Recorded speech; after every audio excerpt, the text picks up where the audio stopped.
טוב, בוקר טוב, בשם השם נעשה ונצליח בעזרת השם להגדיל תורה ולהדירה בתכלית של השם. On est aujourd'hui le 3 du mois de août, c'est ça, et le Yud Aleph du mois de Av. On s'avance vers un jour glorieux, tout Béav, hein, c'est voilà, dans 4 jours si Dieu veut, un jour de joie, un jour magnifique. Ce sera aussi le mariage de Anaïs et de Adam, donc mon neveu se marie, un grand Mazel Tov, puisque tu en es le témoin. Oui, clairement, c'est lui dont on parle. Il y aura aussi Jonathan, mon ami Jonathan Lalou, qui sera là aussi, qui se marie d'ailleurs lui-même, monte sur l'échafaud, sur l'estrade, il va se marier, donc le pauvre, à qui on souhaite un grand Mazel Tov. Non, au contraire. Baruch Hashem, j'ai beaucoup de mariages à faire le mois d'août, grâce à Dieu. Et voilà, d'un côté il y a des bonnes nouvelles et des mariages, de l'autre côté il y a aussi les Ilou Nishmat, Claudine Chameshavat Kouka, Léa Shalom. On n'oubliera pas Félix Ben Esther. Alav Shalom, une grande réfouachement pour tous les malades d'Israël, ou Bichlala, Moratim Yagdosha, Vateora. On dédiera aussi réfouachement pour Talia Batifrat Myriam, Anna Elna Refanala, Mamash. La Géoula est tellement proche, je suis certain que si Dieu veut en très très peu de temps, tout le monde sera sur les jambes, tout le monde marchera, tout le monde ira bien. Bezrat Hashem Barach. Aussi pour l'élévation de Migdal Bat André Ralia et l'élévation de l'âme de Carole Sarah Bat Félicie Evelyne. Ruach Hashem Tenachenam Begana Eden Elion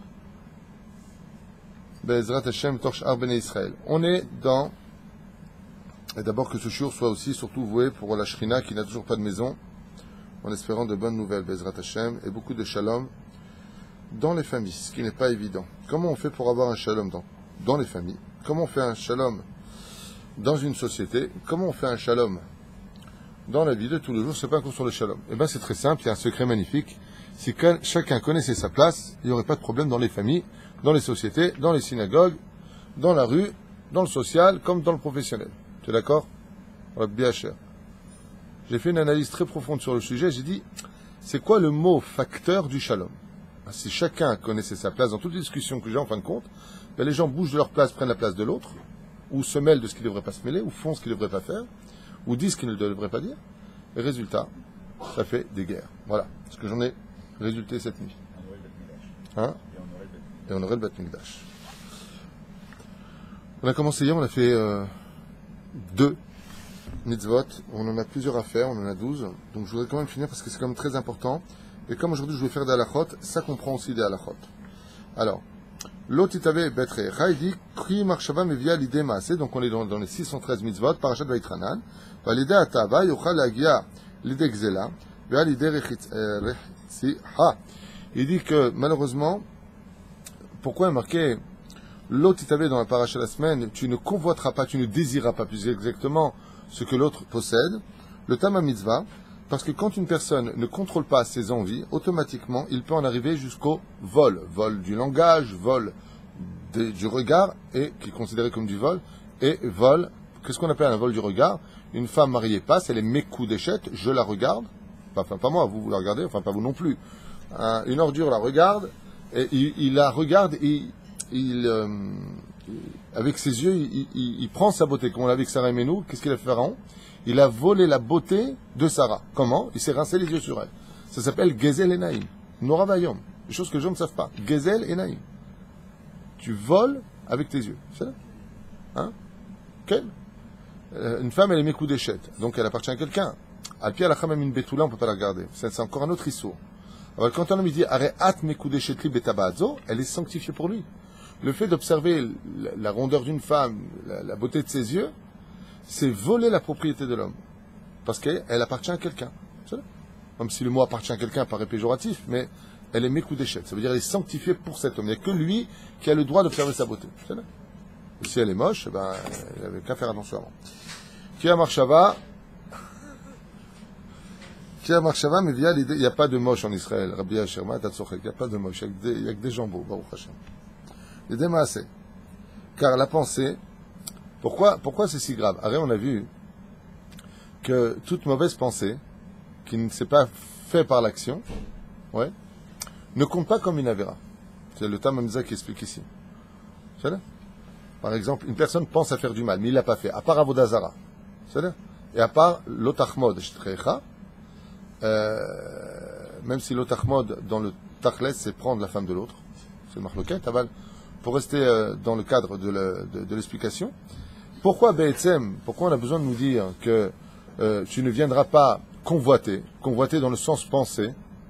Alors s'il a pensé mais qu'il n'a pas agi, il n'est pas coupable quelque part. C'est-à-dire, il apportera un korban ola de la pensée, mais uniquement assez pour. Il dit non, tu ne peux pas dire ça. Pourquoi? Il dit parce que la Torah est obligée de mettre une barrière avant d'arriver à l'action. Et avant d'arriver à l'action, avant que tu bouges, ta pensée ne va pas te lâcher. Ça te travaille, ça te travaille, ça te travaille. En quoi tu es coupable? D'avoir ouvert la pensée qui va te mener à l'action. C'est ce qu'il dit. Qui a marché, mais il y a l'idée massée. La pensée va t'emmener à l'action dans les 613 mitzvot de la paracha de la semaine Vaïtranan. L'idée atava yochal lagia l'idée gzela. Vaf l'idée retzicha. Il peut en arriver jusqu'à voler, voire jusqu'à tuer. Comme on l'a vu Achav, très bel exemple qu'il donne. Je ne vais pas prendre mieux.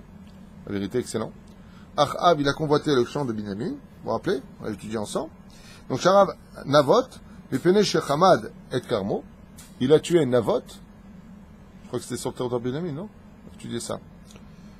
Pourquoi il a tué? Parce qu'il voulait prendre sa vigne, son champ, sa vigne.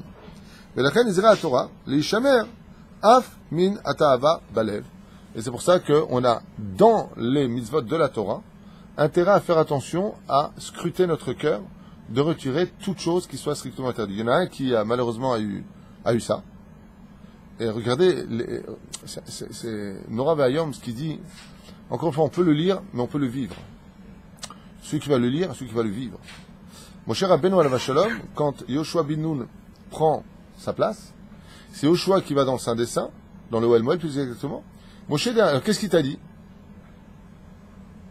Et Yoshua lui répond, pourquoi toi quand tu sortais tu me disais ce qu'il t'a dit? Et Moshe Rabbeinu il dit quelque chose, Behemet, et cette chose-là c'est pas Stam des mots, c'est pas, Moshe Rabbeinu c'est pas un Tunisien qui dit, on était 1 million, Stam il y avait 2 personnes.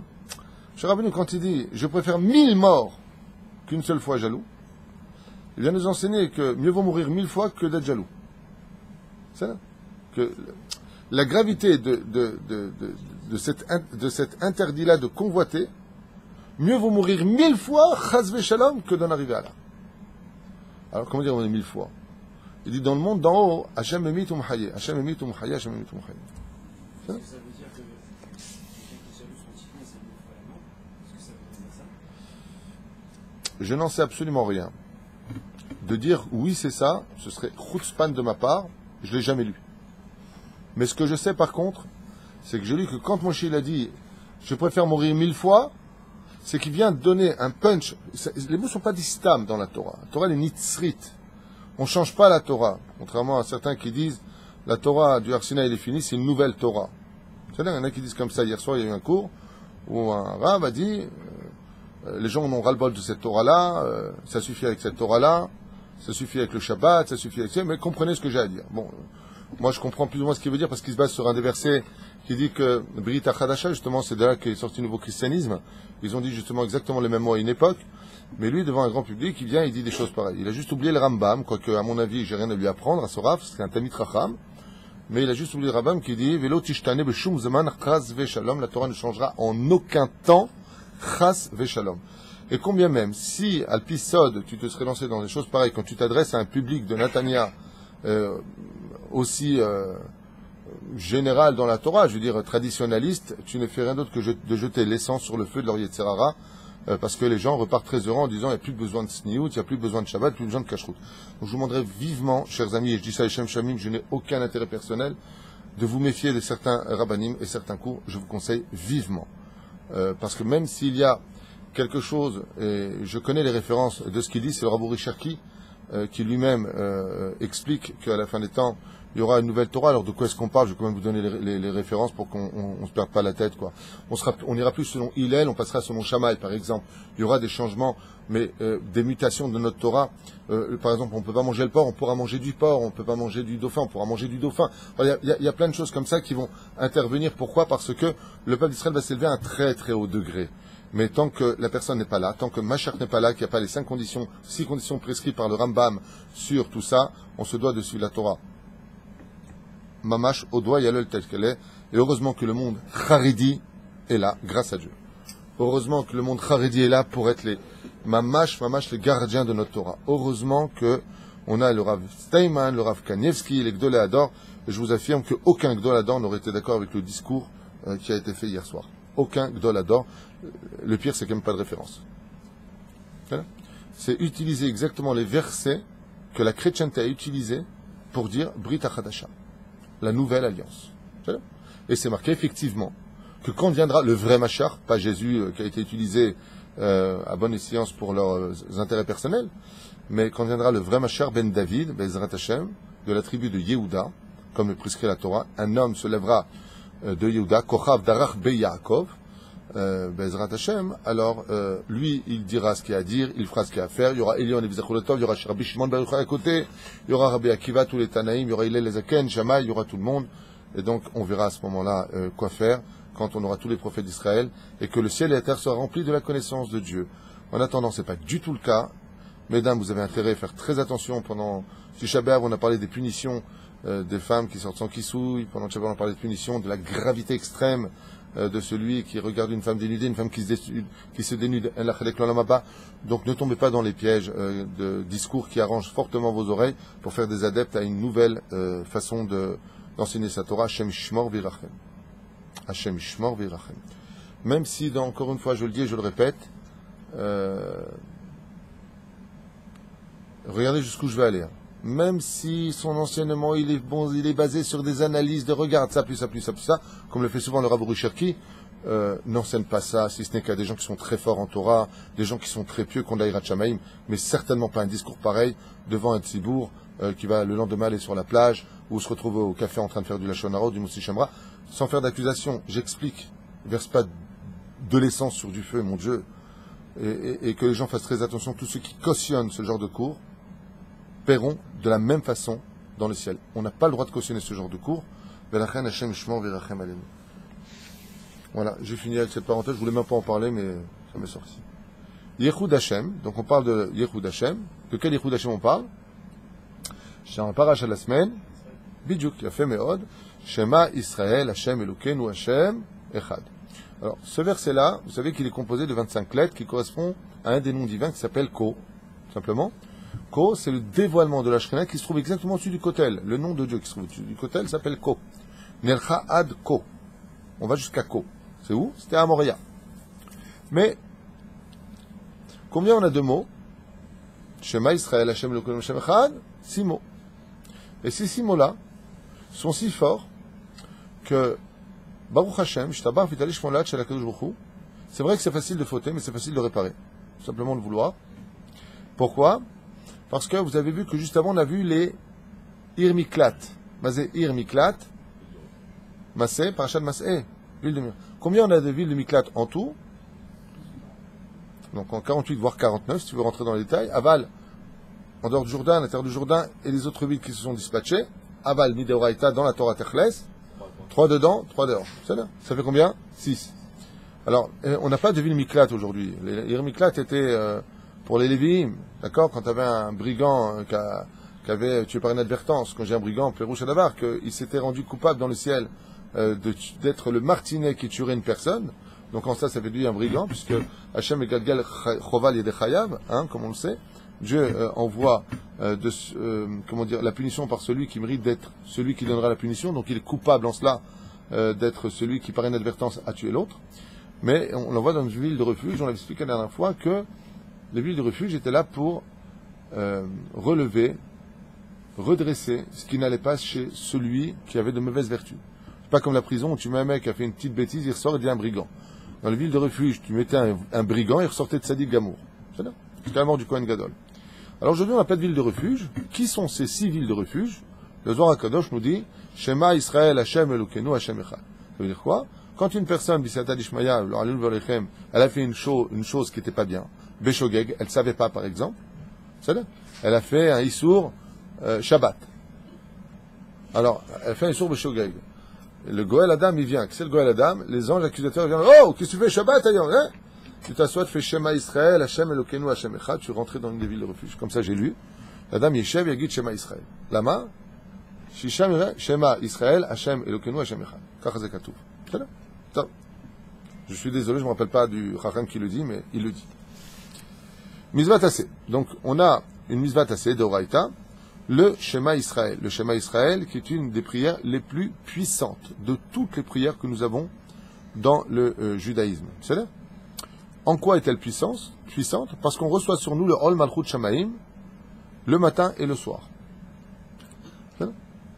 La Gemara nous dit, tout celui qui fait le Shema Israël matin et soir, Bechavana Gdola, même s'il descend au Geinam, Metznanenim lo et à Geinam. C'est-à-dire le mec qui va au Geinam, donc il doit y aller. Mais il faisait son Shema Israël. Ouais. Quand il va au Geinam, température ambiante. Mais il est au Geinam. Ah, mais Geinam, il y va. Alors on dirait, alors en quoi c'est une punition? Ah, c'est génial. Rabbi Yehuda Ptaya, il dit que les Geinam... Oh, en revenant. Rabbi Yitzhak. Rabbi Yehuda Ptaya, avec Ruchot Mesaprim, il dit que le Geinam est tellement effroyable que quand il est éteint, tu meurs de peur. C'est-à-dire, il faut raviver constamment l'âme. Donc vous inquiétez pas, on s'en sort pas facilement non plus. Aval, la brotakol, la min bemuna shlema, shouechad bli shum shituf. Donc Dieu, il dit ici, ça veut dire quoi quand on fait Shema Israël, reçoit Israël, écoute Israël, petit 1, qu'il n'y a pas d'associé à Dieu, c'est Yichud Hashem. Veze Ikar Haimuna. Derech Hagav, je voulais vous dire que hier soir, on a eu une magnifique soirée, et je remercie beaucoup Eden, ta fille, elle était présente aussi, pour ses remerciements, ses encouragements, elle a été vraiment princesse, sache-le. C'était vraiment très sympa, il y avait du monde. On a juste eu un moment, ça nous a fait rire parce qu'il y avait Mordechai Drey qui était parmi eux. Je sais pas ce qu'il faisait là-bas, mais j'ai envie de le dire. Il était mort de rire. Alors tu avais quelqu'un de 70 ans qui était parmi des jeunes. Ouais, c'était très marrant et c'était une très très belle soirée. On ne devait pas avoir de pizza parce qu'on n'avait pas le budget, sauf que quelqu'un, Mina Shemaim, est venu et il a offert les pizzas pour tout le monde. Boissons, et c'était un très beau débat. Il n'y a pas eu besoin de dire à quelqu'un assieds-toi, arrête, pas du tout. Vraiment. Très, très beau débat. Ta fille était aussi, je ne sais pas comment elle est revenue, mais c'était sympathique. Et ils m'ont chacun déposé des papiers avec des questions. Hein, après avoir, bien entendu, déjà répondu en tac au tac avec eux. Et ils sont repartis vraiment avec une grande satisfaction. J'ai pas pris de photos, j'ai pas filmé, parce que dès que j'ai fini, les uns après les autres viennent me voir en privé. Donc c'était pas facile pour moi. Mais en tout cas, c'est une initiative merveilleuse. Je vous conseille à la limite de le faire un jour en famille, comme ça.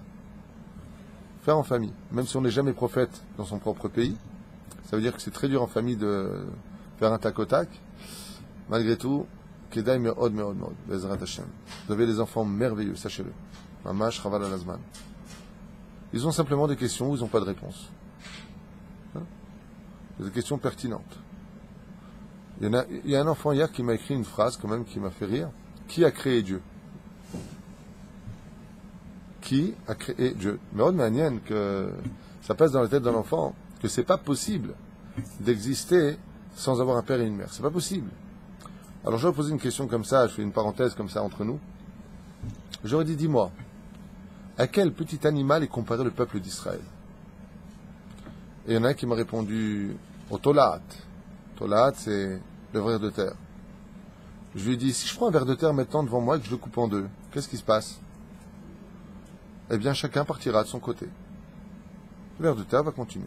Ils n'ont ni rein, ni foie, ni yeux, ni rien. Les vers de terre naissent de nulle part. Tolaat Yaakov. Pourquoi on est comparé au Tolaat? Pour deux raisons. Tout comme le Tolaat, sa force c'est la bouche, Israël, la force c'est sa prière. Tout comme le Tolaat n'a pas de père ni de mère, il naît du néant. Tu prends un fruit, nickel, tu le mets dans une boîte, tu reviens 2 semaines plus tard, plein de vers. D'où ils sortent? Du néant. Les vers n'ont pas de père et pas de mère. Il y a aussi l'époux. Etzba Elokim I. Pourquoi ils ont dit l'époux? L'époux n'ont pas besoin de s'accoupler. Ils naissent du néant. De la même façon, si vous êtes capable de voir avec vos yeux que personne n'a besoin de le créer, qui s'auto-crée, alors, rien qui m'a dit, alors donc, c'est des dieux? Non, c'est pas des dieux. Mais il faut comprendre, et là j'aurais expliqué un petit peu le fonctionnement de la philosophie, de la pensée juive, Baruch Hashem, qui a très très bien été reçu et compris. Je referme cette parenthèse parce que ce serait long à expliquer, mais en réalité, on ne peut pas comprendre en tant que créature dans un monde défini celui qui a créé l'infini et la notion de création. Voilà. Donc c'est un sujet que j'ai développé avec eux hier. Mais moi, je n'ai pas été filmé quelque part. C'était très sympa, vraiment. Même moi, je suis revenu, j'ai kiffé. Tov. Achar הידיעה הראשונה שיש אלוקים בעולם, שהיא מצוות אנוכי השם אלוקיך, une fois qu'on a réalisé qu'il n'y a qu'un seul Dieu, qui est celui qui t'a fait sortir du pays d'Égypte, צריך להאמין באמונה שלמה שהוא אחד. Tu dois donc comprendre que ce Dieu-là est unique. Il est impératif pour nous de comprendre que Dieu est unique. Pourquoi? Par exemple, dans les chrétiens, chez les chrétiens, il y a le Père, le Fils, le Saint-Esprit. Même si eux, ils appellent ça l'unité de Dieu, c'est là. Eux aussi, ils disent que c'est l'unité de Dieu, c'est là. C'est la Trinité, exactement. Bravo. Ve'en guf. Ve'lo ye'eru, ve'lo ameoraot, shekorim la gufim. Ve'en sheni, lo. Dieu n'a pas de second. Obila'ado en elokim acherim, en od milevado. C'est une des phrases les plus puissantes que Rabbi Hanina Ben Dosa a utilisée face à la sorcière, comme ça raconte la Gemara. Avant, les femmes étaient très très fortes en sorcellerie. Et elle a voulu faire de la sorcellerie à Rabbi Hanina. Elle dit, si j'arrive à lui prendre une seule poussière de son pied, de sa chaussure, parce qu'il faut posséder quelque chose pour faire la sorcellerie à l'autre, qu'est-ce qu'a fait Rabbi Hanina? Il lui a donné toute sa chaussure, il lui dit, va t'entraîner avec. Aval Slicha, il a marqué, il ne faut pas la laisser vivre. Comme si que Dieu il craindrait, Chazve Shalom, les sorcières. Alors, dans l'absolu, il faudrait comprendre d'où vient la sorcellerie. C'est quoi la sorcellerie? Je vous fais en deux mots, c'est pas un cours sur ça. Il y a dans les moussagim de Arba Partsoufim, plus exactement les Chamesh Partsoufim dans lesquels le tétragramme se divise, il y a des mondes qui montent. Le plus haut des mondes s'appelle le Shara Merkava. Juste à côté du Shara Merkava, juste en dessous exactement, se trouve un Sha'ar, donc là-bas c'est l'Arba Partsoufim, l'aigle, le bœuf, le lion et l'homme. Hein. Juste à côté se trouve une autre dimension qu'on appelle le Sha'ar Atuma. Et le Sha'ar Atuma se nourrit du Sha'ar Merkava. La Touma toujours cherche à se nourrir de la Gdusha. La sorcellerie vient d'un monde extrêmement élevé. Il ne faut pas que du monde d'en bas, il fasse descendre cette Touma dans le monde d'en bas. Elle est très dangereuse. C'est pour ça qu'il est très difficile, même par le biais de la Torah, de sauver une personne de la sorcellerie. Pourquoi? Parce qu'elle vient d'un monde extrêmement élevé. C'est pas pour rien que les sorcières, normalement c'est des sorcières, elles viennent rentrer dans la terre, comme les vampires, soi-disant, choses comme ça. Elles sont toujours dans le monde d'en haut. Elles volent dans les airs. Pourquoi elles volent dans les airs? Pour dire que la sorcellerie a une source qui est extrêmement élevée. Vous savez? Derrière Hagav, je vous fais une parenthèse. C'est pour ça qu'une femme ne peut pas vivre sans spiritualité. Si tu ne donnes pas la spiritualité à la femme, des Dvar Torah, des choses qui la remontent, elle risque d'aller chercher la spiritualité juste à côté, dans la Touma. C'est-à-dire qu'il n'y a pas mieux qu'une femme au monde, et il n'y a pas pire qu'une femme au monde. Si Chaz V'Shalom, la femme, ne trouve pas sa spiritualité, la Chen Katouv, Mahshefa Lotechaye, tu ne laisseras pas vivre la sorcière. Et le sorcier, il n'y en a pas, tu n'as pas vu Marlin l'Enchanteur, Bilam, Laval, Naval, il y en a eu des sorciers. Il dit, ça n'a rien à voir. La femme, la différence, c'est que le sorcier fait un choix. La femme, ça la pousse. Elle est poussée à chercher la spiritualité. Elle est esh, elle est spirituelle. Si tu ne lui donnes pas la Torah, elle risque d'aller chercher tout ça dans la Touma. Faites très attention à ça. Qu'est-ce qu'a fait Rabbi Hanina? Il lui a dit, prends ma sandale. Et Rabbi Hanina, fais attention. On a vu déjà à l'époque du Ari Akadosh que Rabbi Chaim Vital a été poursuivi par un esprit. Il lui a dit, si tu n'étais pas l'élève de Rabbi Chaim Vital, je t'aurais fini. Ah, il faut faire attention. C'est pas Chaz Shalom que les démons, c'est une autre forme de Dieu. C'est qu'ils sont minikim, ils têtent, si vous préférez, ils puisent de la Gdusha. Donc il ne faut pas les faire descendre sur terre, parce que sur terre, ils vont puiser de la Gdusha. C'est pour ça qu'elle a voulu faire du mal à Rabbi Hanina Ben Dosa, qui était un des plus grands. Et pourquoi lui, dans ce cas-là, il lui dit, tiens, prends tout? Il aurait dû avoir peur, Rabbi Hanina. Altit Garebam. Au contraire, faut tuer, la Torah nous dit, faut tuer les sorcières. On va pas le faire. Elles sont mignonnes, les sorcières d'aujourd'hui. On a même fait un film, la sorcière bien aimée. Aval, pour finir avec l'histoire. Pourquoi il lui dit ça? Parce que Rabbi Hanina Ben Dosa va atteindre le niveau du Shara Merkava. Il était au-dessus. Vous savez? Et c'est quoi le niveau du Shara Merkava? C'est le Kirat Shema. C'est Yichudo Shel Olam. C'est le verset En Od Milevado. Il n'y en a pas d'autre que lui. C'est pour ça que la Torah nous met en garde. Lotilchu Ahare Elokim Acherim. Suivez pas d'autres dieux. Dans Kirat Shema, on nous dit, fais attention. Ne suis pas d'autres dieux. Donc, si Dieu te dit ne suis pas d'autres dieux, comment tu peux dire que c'est Yichudo Shel Olam? Comment tu peux dire En Od Milevado? Il n'y en a pas d'autre que lui. Réponse. Que ne fais pas de la Sitra Hara ton Dieu. Parce que, dans l'absolu, et je finirai avec cette phrase, parce que je veux faire un cours sur ça, qui est Dieu? Qui est Dieu? Je vous donne un exemple. Un homme est religieux. Vous savez? Dieu dit fais Shabbat. Sa femme, elle lui dit là, on va à la plage. Dieu dit fais la nida. Sa femme lui dit non, je ne veux pas le mikvé. Celui qui sera Dieu pour lui, c'est pas Dieu parce qu'il est Dieu. Celui qui est Dieu sur terre, c'est celui qui est écouté. Hein? Qui est Dieu? Celui qu'on écoute. C'est clair. Un homme qui n'écoute que sa femme et qui n'écoute pas les commandements de la Torah, parce qu'il est trop heureux, il a fait de sa femme son Dieu. Kipchuto. D'où est-ce qu'on apprend ça? Il y a d'autres dieux que toi, Hachem. Je dis non. Si tu suis les forces du mal, alors sache une chose. On ne peut pas vivre ensemble. C'est ou toi, c'est ou moi ou lui. Donc, en yichudo shel olam. C'est pour ça qu'un homme qui reste dans la Touma et qui est religieux, quelque part, il a un digne d'Avodazara. Parce qu'il a fait rentrer avec lui une dimension d'une pensée étrangère qui vient de la Sitra Hara, des forces du mal. Et il l'emmène avec lui à la synagogue, il l'emmène avec lui dans sa Gdusha. Qui se régale? Qui se régale? Les forces du mal. Ça veut dire que, comprenez-le bien, quelqu'un qui ne cherche pas à s'améliorer chaque jour dans la Gdusha ne fait rien d'autre dans sa Gdusha de donner à manger à sa Touma. Vous avez un mec qui est homosexuel. Bon, je prends cet exemple, vous ne que c'est pas pour les homosexuels, mais c'est un exemple qui est flagrant. C'est-à-dire, c'est rempli de Touma. C'est vraiment tamé. Et de l'autre côté, il va à la synagogue, comme on le voit dans les défilés avec les kippotes et machin, nous on va à la synagogue, on est religieux. Mais c'est évident.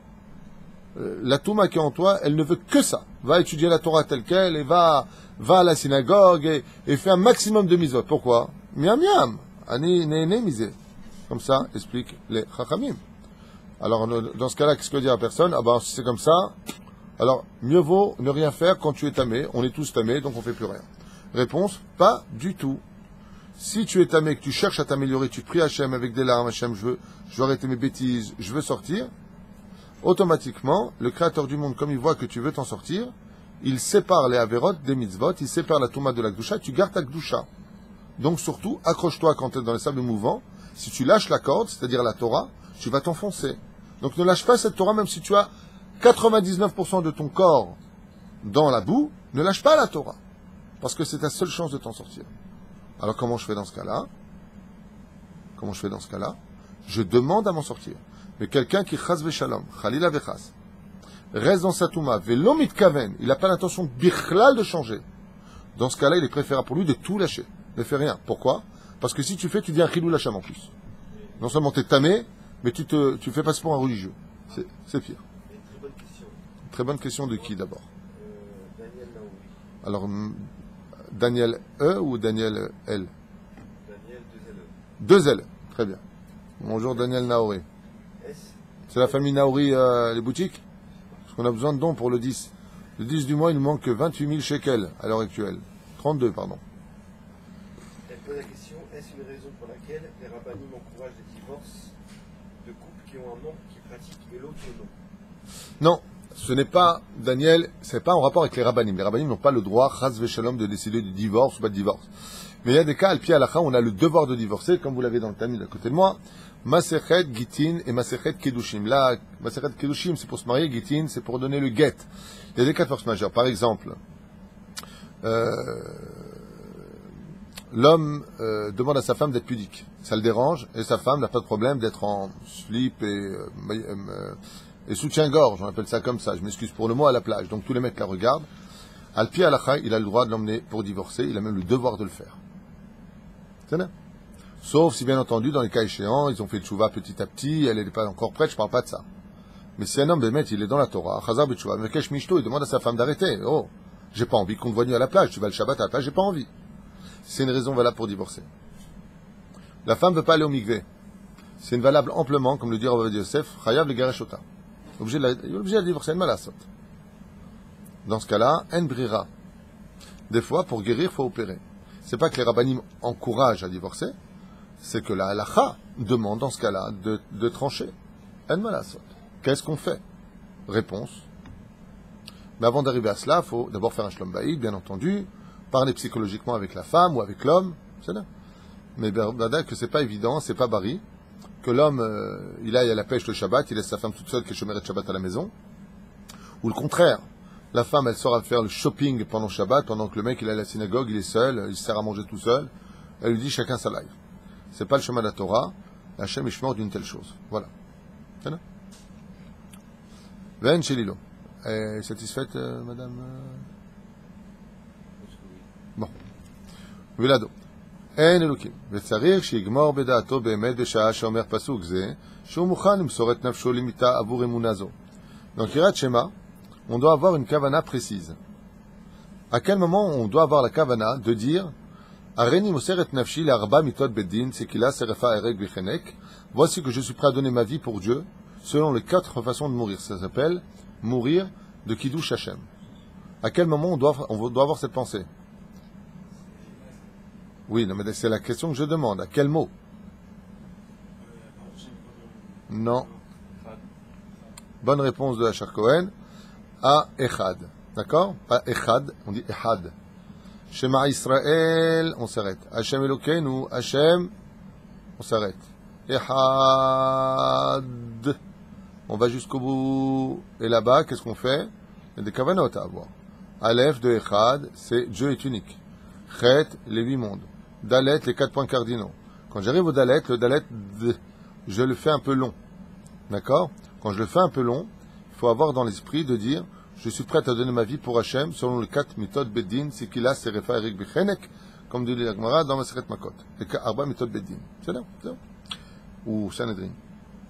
ואם יימצא איזה אויב שירצה להוכיחו להרחיש אמונה זו, בסדר? d'ailleurs, à propos de להרחיש, pourquoi on appelle ça mechachef? Pourquoi on appelle ça des kishoufim, d'ailleurs? Quelle est la racine du mot kishoufim? Ça vient du mot l'archish et akdusha. C'est celui qui ne reconnaît pas l'akdusha dans ce monde. L'archish. Kishouf, les mêmes lettres. Top, yekabel atzmo, kol amitot ve'inouim shebaolam. Et donc à ce moment-là, c'est pour ça que je donne une grande ségoula. Donc que Daniel écoute, c'est une grande ségoula. Quand quelqu'un a beaucoup de malheurs qui s'abattent sur lui, il s'assoit et il fait le Shema Israël. Shema Israël, Hashem Elokeinu Hashem, Echad. Et il est dit Hashem, je suis prêt à donner mon âme. C'est un kiddush Hashem et ça atténue le midat adin. Sachez-le. Ça atténue le midat adin.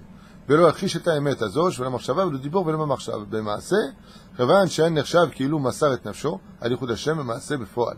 בסדר? il dit comme ça, c'est considéré כאילו מסר את נפשו על ייחוד השם יתברך שמו.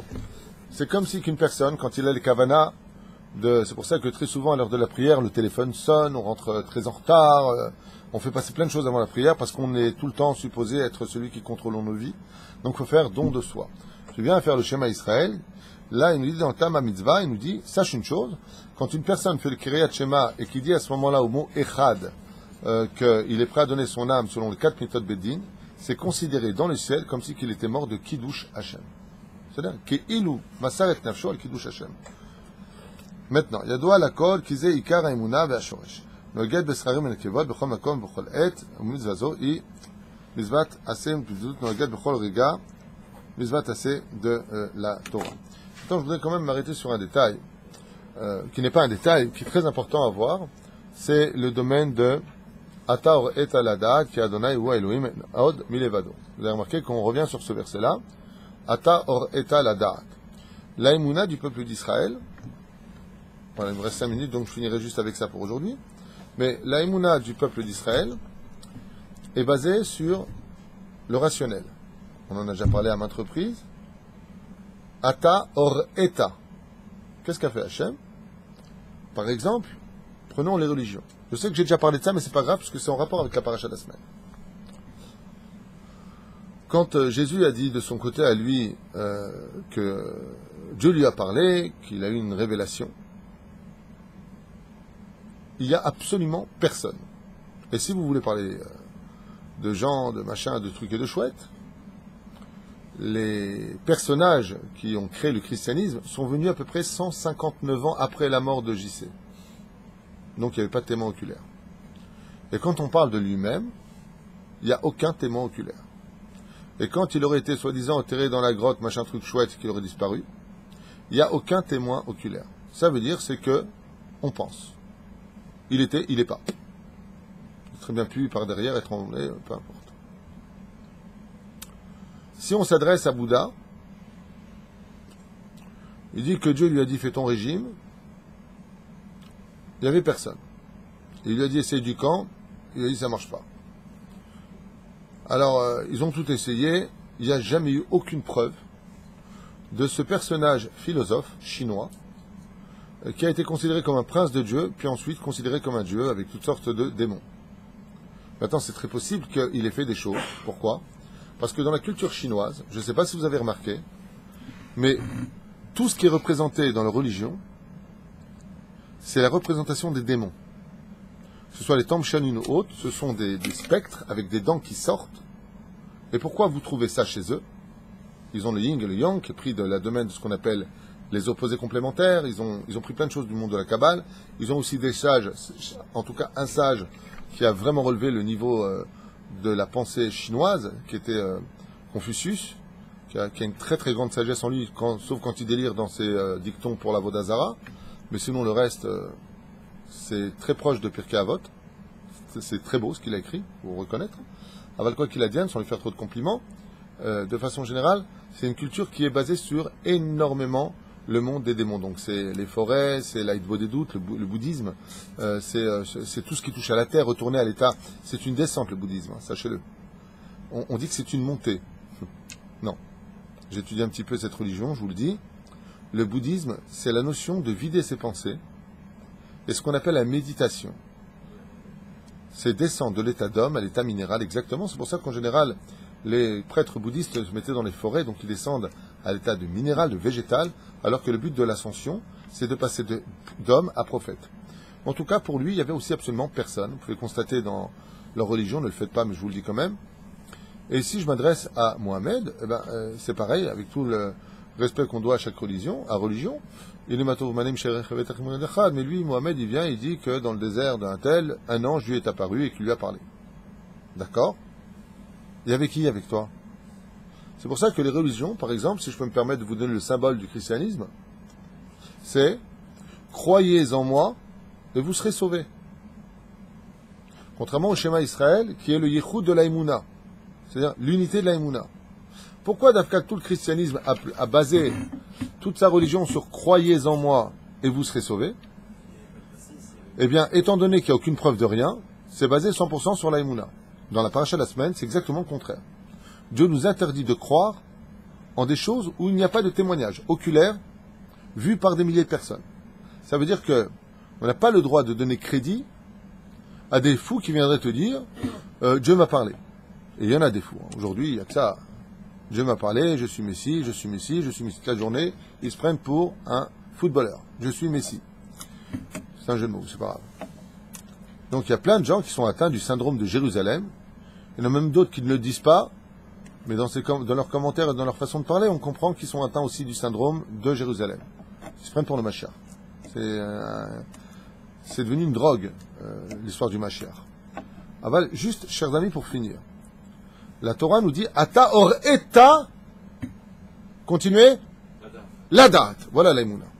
C'est de la Yédia. L'aïmouna du peuple juif est basée sur Ata or eta la da'at et Hashem. On te demande de connaître et de savoir Hashem. C'est-à-dire que quand Moshe a reçu la Torah Sinaï, il n'a pas reçu la Torah en disant bon, restez de l'autre côté du désert, je reviens. Voilà des tables de la loi. Pas du tout. Pas du tout. Vaïr'ou et Akolot. Les 2 premiers commandements ont été donnés par Dieu lui-même au peuple d'Israël et c'est marqué noir sur blanc à la fin. Ils ont vu que Dieu donna la Torah à Moshe. Et c'est marqué à plusieurs reprises dans la Torah. Ce qui fait que quand on était en Égypte, même les goïms ont dit quoi ? Etzba Elokim hi. C'est Dieu. Dieu s'est montré. Bemoftim ou bemofet, beotot ou bemoftim, bizroa netuya ou beat chazaka. Dieu s'est montré avec un bras étendu, un bras fort. Donc on l'a vu, la mer s'est ouverte, on l'a vu la Shrina descendre. Az Hashem Ushovne Israël. Toute l'histoire de notre Torah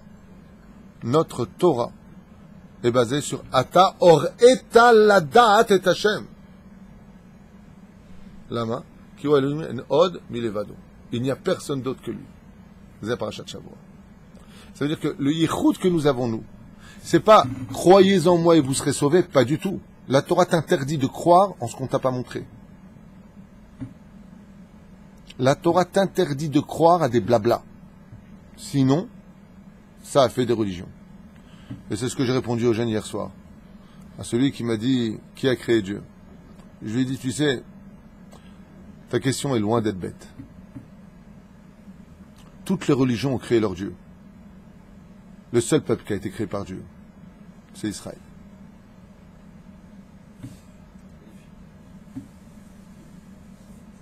Qui a créé Dieu? Les religions. La Torah est la première religion duquel sortira plus tard Esav, donc il y a à peu près 1900 ans, alors que la Torah a été donnée il y a 3400 ans. Ensuite, en 626-627 est né l'islam. De quoi est-ce qu'on parle? De quoi est-ce qu'on parle? Si la source, c'est la Torah, parce qu'il faut savoir que l'islam et la chrétienté reconnaissent la Torah. Bon, en ce moment, c'est pareil. Alors, autant quand on va retomber un peu dans des délires, le moufti de Paris a dit les Juifs ont falsifié la Bible. T'as juste un problème. Boubaker. Falsifier la Bible, c'était pas Moshe, c'était Mohamed. C'était pas Yitzhak, la Akedat Yitzhak, le sacrifice c'était Ishmaël. T'as juste un tout petit problème. Quelles sont tes preuves? Tu dis quelque chose, tu vois, nous dans le judaïsme, tu vois tous ces livres. Vous savez pourquoi il y a autant de livres derrière? Parce que ce sont les preuves de la véracité de nos lois juives, de nos traditions juives et de notre Torah. C'est pour ça qu'il y a tellement de livres. Et chacun d'entre eux, quand il dit quelque chose, est obligé d'apporter sa preuve. Et vous savez jusqu'où remontent toutes les preuves? Moshe kibel Torah misinai umsara li Yoshua Yoshua l'eskenim levim knesset gdola les Zugot, les Tanaïm, les Amoraïm, Saboraïm, Gaonim, Rishonim, Achronim. Tu remontes à la source. Vous, c'est qui la source? En 623, 27, c'est ça? C'est qui la source? Le Moufti a dit que les Juifs auraient falsifié. D'accord, montre. Quand tu viens annoncer un meurtre, bonjour la police, je viens annoncer un meurtre. Où? Qui? Où est le corps? Donne-moi les preuves. Où sont les preuves? Où est-ce que c'est marqué dans toutes les Bibles qui ont été traduites à l'époque, bien avant vous, l'islam? Talmaï, roi de Grèce. Quand il a fait traduire la Torah en 70 langues. Ouais. Ça s'appelle les Septante. Comment se fait-il que bien avant l'islam, si tu aurais raison, monsieur le Moufti, la Torah a été traduite, que c'est toujours Moshe, en 70 langues. Ouais. Qui a donné la Torah, et que c'était Yitzhak qui était à la Kedah. Nous, on a des preuves. Toi, c'est quoi tes preuves? Bientôt, tu vas nous dire qu'Israël appartient aux Arabes. Mais jusqu'où vous allez aller dans le mensonge? Parce que pour l'instant, dès que je retourne la terre, j'y vois les corps de mes aïeux, les rois de mon peuple, et l'histoire de dizaines de générations sur nos terres, sur lesquelles les 12 tribus, depuis Yoshua bin Nun, ont conquis cette terre. Et c'est avec cette phrase que je vous dirai, Bezrat Hashem, vous avez raison de dire Dieu est grand. Il est très grand surtout pour le peuple d'Israël, parce qu'il nous protège ici, il nous aime, il nous a donné sa terre. Ça lui appartient. Ve'aretz hazeh shelo. Ve'am Israël kedoshim. Zachinu l'Eretz Israël. Sheniske Bezrat Hashem, l'Arzor Bitshuva, et je vous donne juste un très bon conseil à la veille du mois de Elul. Suivez bien les halachot, mamash au doigt et à l'œil. Accrochez-vous à fond aux mitzvot de la Torah, et faites très attention à certains discours qui vous emmèneront directement Guinée, Gehinam. Faites très attention à cela.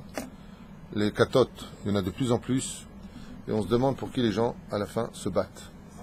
J'ai une question qui a été posée, j'ai répondu, je suis permis. Quoi, on t'a posé une question sur l'appareil, et toi tu réponds à ma place. Non. C'est pas moi qui ai répondu, c'est Yitzhak Cohen, nos colosses, quoi.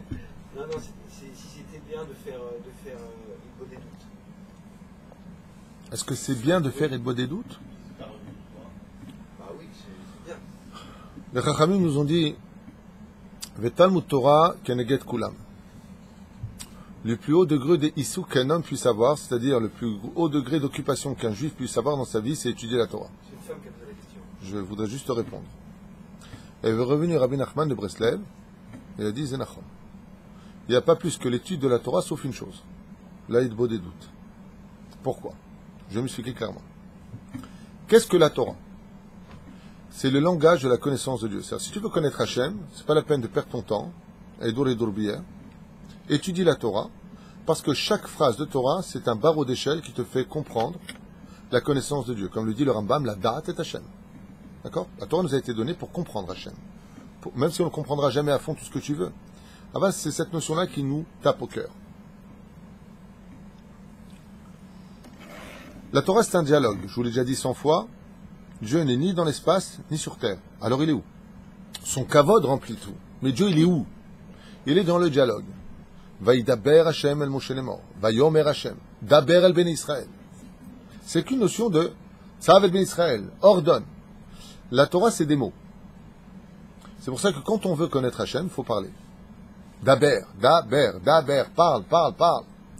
Donc Dieu se cache dans le langage. Quand on étudie la Torah en yeshivot, on hurle la Torah.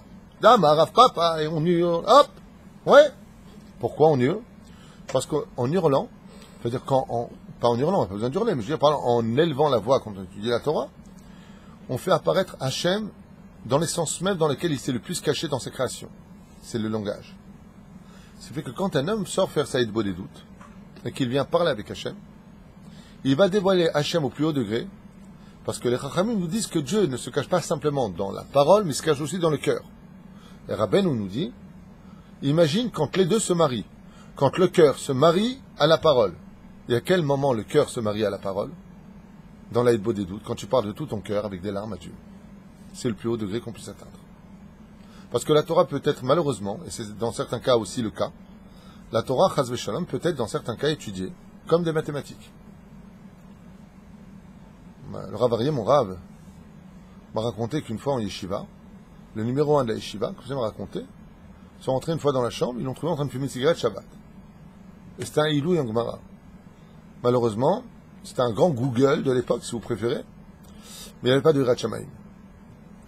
Mais connaître la Torah, il la connaissait. C'est pour ça que je dis aujourd'hui que parmi les Gdolé Ador, les Lefelfe Avdalim, Chaz v'Shalom, de faire de telles comparaisons. Mais c'est juste l'idée que je donne. En connaissance, vous avez le Rav Google. Ça fera jamais lui ni un homme pour le minyan, ni un juif, ni quoi que ce soit. C'est juste une machine qui a énormément de connaissances. Le but de notre Torah, ce n'est pas de la connaître, mais de la vivre. C'est-à-dire d'être un homme de Torah. Comme je vous l'ai déjà dit, ce qui fait des Gdolé Ador, des grands d'Israël, des Gdolé Ador, ce n'est d'Afka leur connaissance. C'est pas leur connaissance qui font d'eux des grands en Torah, mais c'est la hanaga qu'ils ont en eux. C'est-à-dire quand tu parles d'un Gdol Ador, une fois on est parti voir le Rav Kanievski, on lui a posé la question, il a répondu comme ça et comme ça. Le Rav Taman a répondu comme ça et comme ça. C'est la hanaga, c'est-à-dire la conduite du tzaddik, la conduite du sage, qui lui vraiment est à la source de toute la réussite d'un Gdol Ador. C'est plus important la hanaga à la limite que la connaissance. Kol Tov.